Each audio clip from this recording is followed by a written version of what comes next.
Hi, it's September 15th and we're gonna check out the garden.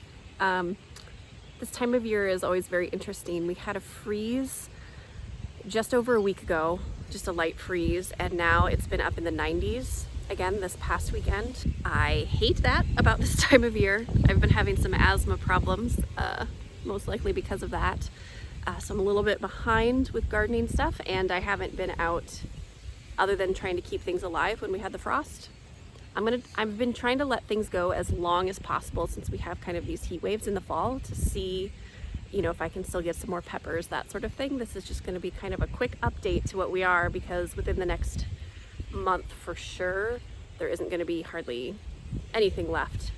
But I'm going to leave as much as I can, just in case. You never know what could happen.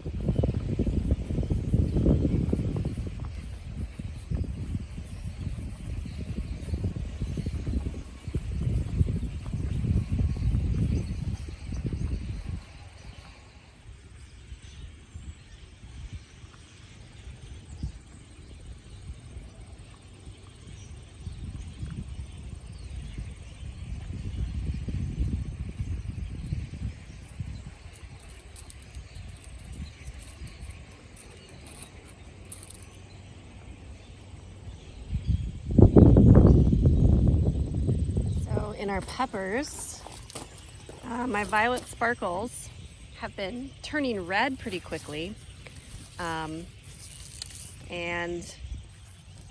I've just been letting them keep going. And then I have way too many jalapenos. I feel like I should have a quarter. Yeah, I only have 2 jalapeno plants, but I feel like I need a fourth of a plant because these things are absolutely amazing producers. I've got my cilantro that's gone to seed, and I've been collecting that. Coriander. This is my basil bush, and if we go around it, I've got a few green onions kind of hiding in here that I've been pulling a little bit.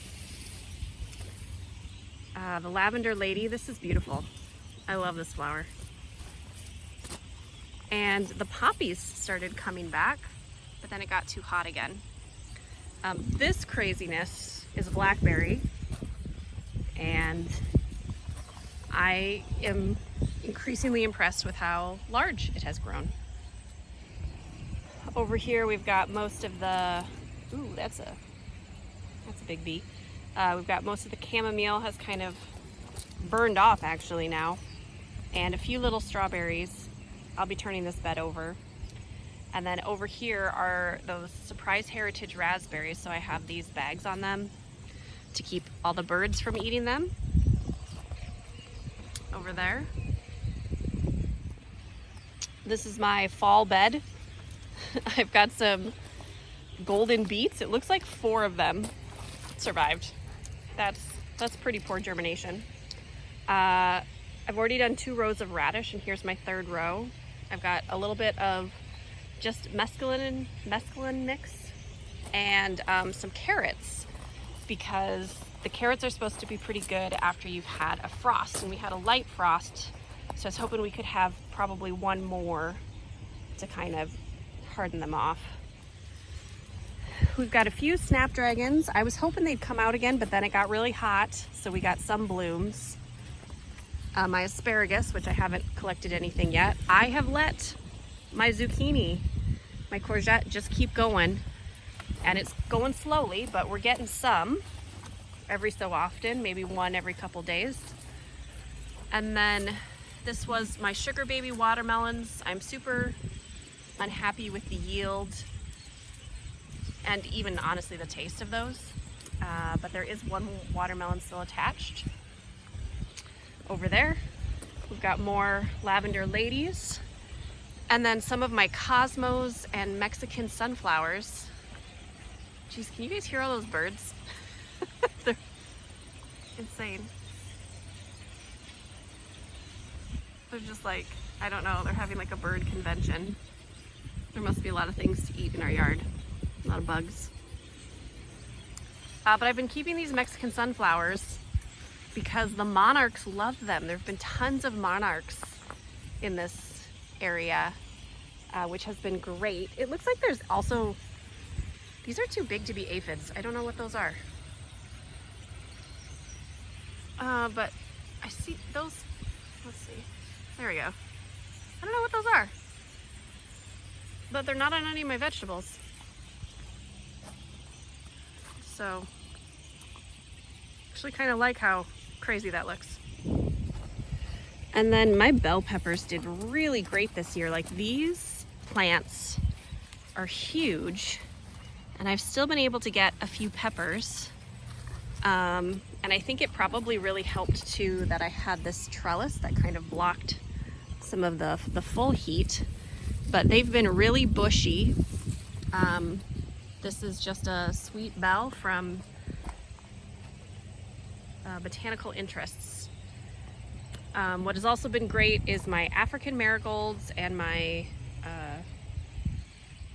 green onions. I've had no aphid problems on my peppers for the first time ever. I also switch where they are every year, so that helps. I've got a few buttercup squash. I keep pulling flowers so they can put all their energy into these guys. And I covered these up during the frost, but you can see that some of them were just dying anyway. We've got some disease happening, but they've just been around a real long time. I've got a few more carrots kind of underneath the sunflowers. Over here is this bed of raspberries that I'm going to turn over. And I've got my second crop of green beans. I've been growing those. We probably got another week or two. Oh, you can see the butterfly.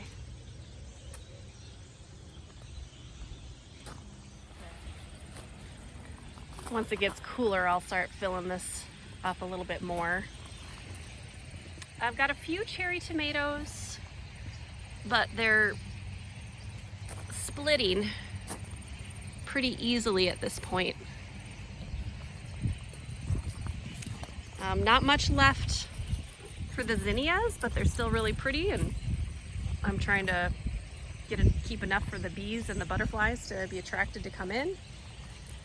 Pulled all my sakura melons, and I had cantaloupe back there. Trying to get these cayennes to turn red. I don't know, I think it might be a lost cause, but we're trying.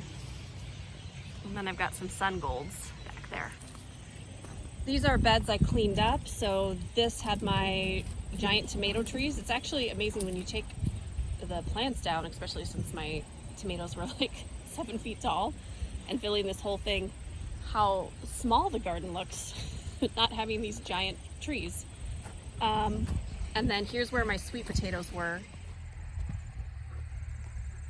I pulled the vines yesterday to let it sit for a little bit, and then we got to pull them today because it might freeze tonight.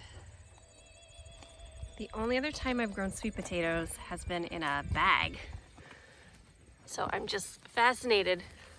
Look at how I'm trying to dig around it. They're super long. So I'm trying not to break them as so I can find the bottom. It was super cool looking. Well, there she is. There's some big ones in there. Having a little bit of a cabbage looper issue in here, so I just covered this bed to see if I can burn them up a little bit. And the last of the marigolds, these African marigolds, whether they're the pom-pom ones or the yellow ones, have been just excellent pest deterrents. I'm never going to use those little guys, those little dwarf ones again. The pom-pom, the giant ones are the way to go for sure. So sorry, his snout.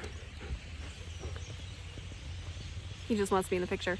So that's basically it. I'm going to try to let things go as long as they possibly can, not only for my breeding, but also just to see how long I can get some things to grow, and slowly try to start doing the winterizing a little bit at a time. but gonna try to let the flowers stay as long as possible to help out any pollinators or bugs in the area, because wow, those flowers have made a huge difference this year in my yields. Just getting a lot of things in here. It's also just been beautiful to come out and see all the butterflies as they're migrating right now. That's been really, really cool. And you can hear all these birds that are migrating right now too, who are stopping in the area. So thank goodness I had my raspberries covered up, otherwise they would have been decimated. So thanks for checking out a quick little September update on my Zone 4 garden, and probably see you one more time when I'm pulling everything out and setting it up for our cold winter. Actually, looking forward to the break.